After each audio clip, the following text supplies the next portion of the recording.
कहा कि मैं और तू आज आयत को मिलने ये तेरे घर पे, बस तू भाभी के पास जाकर इसके सामने मेरी तारीफ कर और इससे बोल कि मैं भूत प्रेत भगाने में मास्टर हूँ। हिमांशु अंदर चला गया और नीता के पास जाकर आयत से मेरी तारीफ करने लगा। थोड़ी देर बाद नीता भाभी मुस्कुराते हुए भाई और बोली, चलो भाई भाई साहब आपको आयत से मिलवाती हूँ, वह आपसे मिलने के लिए बहुत बेचैन है। मैं भाभी और हिमांशु आयत अब नीता भाभी के कमरे में बैठे हुए थे। नीता ने आयत से मेरा परिचय कराया। भाभी बोली, यह अमर भाई साहब है, इन्हें भूत प्रेत भगाने में बहुत ज्ञान है। जब से इन्होंने मेरे घर का भूत भगाया है मेरे आदमी की तनख्वाह बढ़ गई है। अब हिमांशु खुश भी काफी रहते हैं। मैंने हिमांशु को हल्का सा जाने का इशारा किया। हिमांशु बोला, नीता मैं बच्चों को देखकर आता हूँ।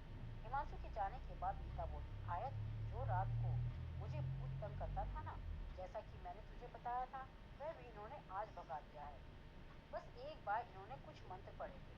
बहुत अच्छे हैं भाई साहब, तू अपनी परेशानी क्यों नहीं बताती इन्हें? आयत थोड़ा शर्मा रही थी। नीता बोली, भाई साहब इसको देखकर ही बता दो कि इसमें कोई भूत प्रेत तो नहीं है। इसके शरीर में पूरा दिन बेचैनी होती रहती है। पति शहर में एक फैक्ट्री में गार्ड है, उसकी तनख्वाह भी बहुत कम है, 2 महीने में छुट्टी मिलती है उसे।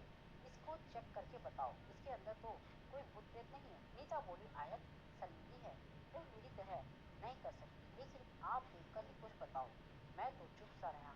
फिर मैंने कहा, अगर यह मुझे अपनी पेट की नाभि दिखने दे तभी मैं कुछ बता सकता हूँ। नीता ने आदमी की तरफ देखा और फिर हल्के से मुस्कुराई और उसने धीरे से कहा, ठीक है। नीता ने कमरे का दरवाजा बंद कर दिया। भाभी बोली, आयत अपनी साड़ी का पल्लू हटा ले। मैं समझ गया कि तीर सही निशाने पर जा रहा था। मैं बोला, भाभी इसके अंदर भी भूत प्रेत है, लेकिन शीशा चाहिए, बड़े वाला। नीता बोली, शीशा तो बाथरूम में ही है। थोड़ी देर में नीता और आयत बाथरूम में थे। मैंने आयत को शीशे के सामने खड़ा कर दिया। मैंने पूछा, अगर आपको दिक्कत हो तो बता देना। आयत तैयार दिख रही थी। उसने इस बार बोलते हुए कहा, नहीं भाई साहब, आप भूत प्रेत को भगाइए, मुझे अच्छा लग रहा है। नीता भाभी ने मुझे इशारा किया और आयत से बोली, आयत तेरी साड़ी पानी में खराब हो जाएगी, तू इसे उतार क्यों नहीं देती? थोड़ी देर बाद नीता मुस्कुराते बोली, भाई साहब भूत प्रेत का पता चला या नहीं? मैं बोला, नीता भाभी आयत को तो 2 भूतों ने पकड़ रखा है, एक पुराना है और एक नया है। मेरी बात सुनकर आयत चौंक सी गई। भाई साहब भूत भगाइए ना जल्दी से। मैं चुप रहा। नीता भाभी बोली, भाई साहब तो भूत भगा देंगे, लेकिन उनके साथ सहयोग करना पड़ेगा।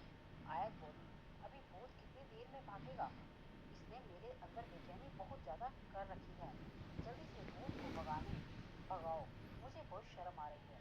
मैंने कहा, तुम एक काली पट्टी अपनी आंखों पर बांध लो, इसको बांधने पर तुम्हें दूसरे भूत की आवाज भी सुनाई नहीं देगी जो कमरे के अंदर घूम रहा है। मैंने अपना काला रुमाल निकाल कर उसकी आंखों की पट्टी बांध दी। फिर बाथरूम का दरवाजा खोलकर हिमांशु को अंदर बाथरूम में ही बुला लिया। हिमांशु फुसफुसाया और बोला, इतनी देर से क्यों? मैं बोला, चुप रह।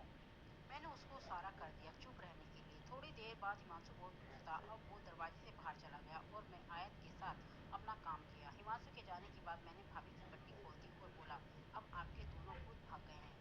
आयत पट्टी खोलते ही बोली, भैया जी आज आपने जो खुशी दी है मैं कभी नहीं भूल पाऊंगी। आप जब भी गाँव आए तो मुझसे जरूर मिलना, मैं आपका हमेशा इंतजार करूंगी। थोड़ी देर बाद मैंने आयत को अलग किया और बोला, चलो बाहर चलते हैं। मैंने आयत को समझाते हुए कहा, भूत किसी भी रूप में रह सकता है, बस वह दिखता नहीं, महसूस हो सकता है। इसलिए जब तुम्हारी आंखें बंद थी तो तुम मेरे मंत्रों के कारण भूत को महसूस कर रही थी। अब मैं और आयत बाथरूम से आई बाहर ना आए। काम जाते बाहर हैं। नीता भाभी मुस्कुराती हुई आयत को कहा, चल तू तुम भाई धो ले। साहब ने भूत भगा दिया ना?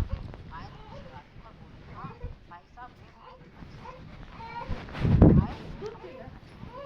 हंसी बंद कर ली और नीता ने हमारे साथ मिलकर खाया। नीता भाभी ने मुझे और हिमांशु को एक एक गिलास दूध पीने को दिया। मैंने हिमांशु से कहा, तू जाकर अब भाभी से मिल ले, हमें कल सुबह 8 बजे की बस से पकड़नी है और भाभी को अच्छे से प्यार करना। हिमांशु मुस्कुराकर कमरे की तरफ जाने लगा। मैंने कहा, हिमांशु भाभी से कहना एक गिलास पानी मेरे कमरे में भी रख दे। हिमांशु अब अपने कमरे में चला गया। थोड़ी देर बाद नीता भाभी मेरे कमरे में पानी का गिलास लेकर आई। भाभी बोली, 3 बजे रात को तुम्हें जगा दूंगी, एक बार तुमसे और मिलना है। फिर रात को 3 बजे के करीब नीता भाभी बाथरूम के दरवाजे की तरफ से आई और मुझे जगा दिया और बाथरूम में जाकर मुझसे मिले।